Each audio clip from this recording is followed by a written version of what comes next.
reka swende baramutse kandi ndiniteka ntange yuko kubabwira ati mwaramutse mwiriwe naho mutumbereye hose ni sinzima yatubikira tango manzi nimwe www.blacktv.com Instagram Twitter Facebook hose ushaka kudukurikirana atagezo na kimwe uyu munsi twatembere studio nkuko muribona neza mwe ku masanamu yitwa Etisa Records isanzwe koreramwe umunyanyuzi jhon touch ibisari byatandukanye benshi ni studio ifise na projet nashaka yo guteza imbere ari ivyo hagati mu gihugu kuko nko mwabibonye twaraduganye nabo hagati mu gihugu mu ntara ya Muramvya kuja kurondera abarimvyi bameze neza cyane baririmba abarimvyi bafashijwe nawe nyuko murababona ku ma image atandukanye reka mukano ka twakire umwe mu baririmbye ko afashwa na Etisa Records hamwe na jhon kugira tubwire vyinshi vy'umuziki we mbese ninge karakwana na Etisa Records tugira ngo tumumenye neza kandi bandamubwira subscribe na like na comment merci beaucoup jhon touch wametafuta kiki kwenye piki mimi sio jiho kuki ulisarikiriki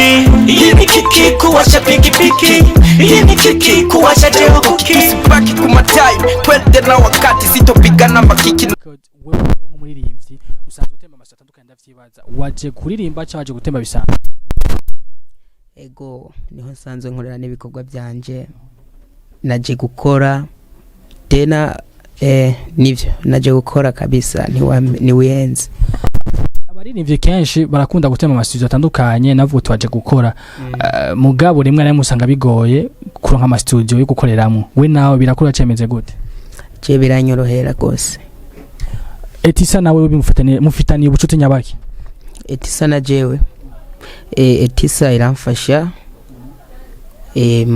kawaida Etisa n'umuvyeyi n'umuvyeyi gute dusigurire Etisa n'umuvyeyi ku kuntu irikira ashobora gufasha abaririmbyi bagenzanje jewe n'abagenzanje n'abandi nkuko bariko baravyitwara mu kugira ngo umuziki ndondo uteruje imbere beko batakuzi mwitwa abantu twa NPzo rapa cyo umuntu kugira ndondera kuri Facebook NPzo rapa hariho hose ushusnora mazina yanje yose N niyo ngabo P Pacifique ikibazo mfise ni kimwe nkunda kubaza abantu benshi umuziki uragoye wowe watanga umuziki ryari utangura gute wowe utanga umuziki ugoye cyangwa utanga uvuga uti je mfise tala yanje kubikora gusa je nawe utanguye mfise tala yo kubikora kandi ndabikorana umwete ndankora ivyo niyumvamwo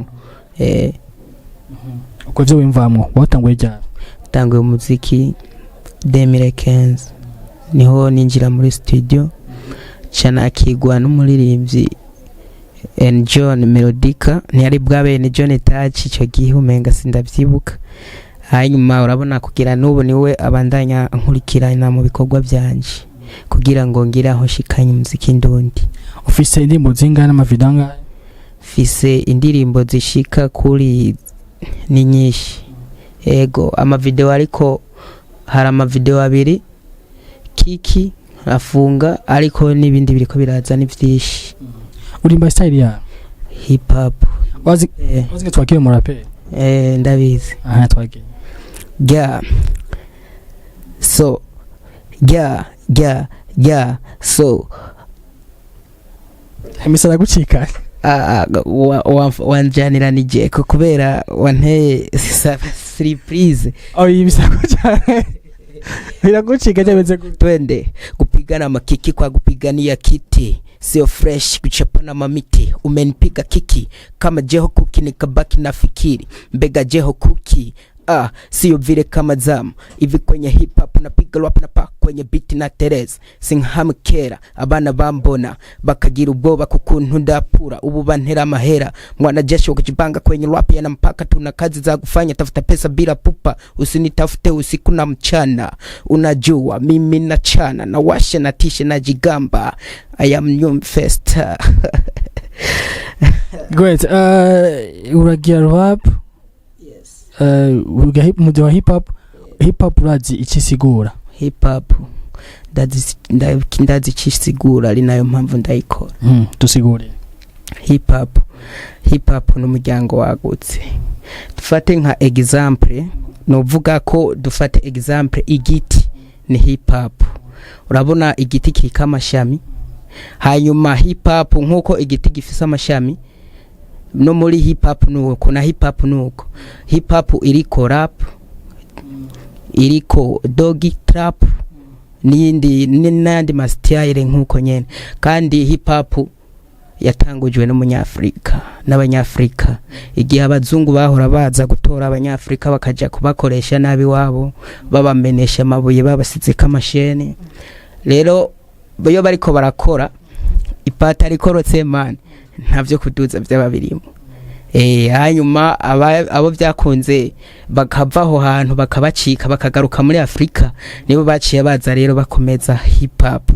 Kumwe ipataro yahora ikoroka bikanka ukuntu bayiduza kubera baba bari ku kimoko, bariko barakora abazungu barabajanira faster ariho abanyafrika baciye bakura kurapa ry'amajambo menshi umva muri rap. Hanyuma kujya ipataro yakoroka bikanka ko bayiduza, niho pocket yavuye. Hanyuma bijya bisheni bo baciye babigira amastyle, bijya bisheni babafunga ku maguru, azikora ibyo basigaye bambara nkikubona nambaye mwitsasi. Great. Iyo ni nkuru y'ukuruzi canke niyo wabwiye? Ni nkuru nzi nkuko kubera nababwiye yuko nkora ikintu niyumvamo, burya gukora ikintu n'amakosa ma. Difference iri hagati ya hip hop na rap ni iri hagati ya hip hop na rap biri kumwe n'umuryango umwe, ko nakubwiye ko hip hop rap ifise amapartanga. Rap ifise amapartangahe? Rap ndiyo rap irafise amaparti angaya naya byihoze mari none urumurapere. Guys, ndagenda kwishurire. Rap ifise amaparti atandatu, hari old school na new school. Old school ifise parti atandatu, new school na parti nimwe ifise. Merci beaucoup. Reka ndagushimire mbese ugiye vuga nakajambo kanyoma n'abantu ushimira mbese agufasha bose muri muziki. Ndashimiye Jhon Touch, ndashimiye Didi, ndashimiye namwege Big nkuko muvyitwararika abastare kugira ngo turabe ko aradushika. Ndashimiye abafanzi ba Black TV, ndashimiye abafanzi banje mvuga nti babandanye bakurikirana Black TV, bakurikirana ibikorwa byacu turiko turakora, kuko urabizi yuko turi abakozi babo aribo dukorera kugira ngo tukume dubikora twumvikana. Murakoze. Merci beaucoup. And jhon touch. Wametafuta kiki kwenye piki, mimi sio jhon kuki, ulisarikiriki. Hii ni kiki kuwasha piki, hii ni kiki kuwasha jhon kuki. Sibaki kumatai, twende na wakati, sitopigana makiki.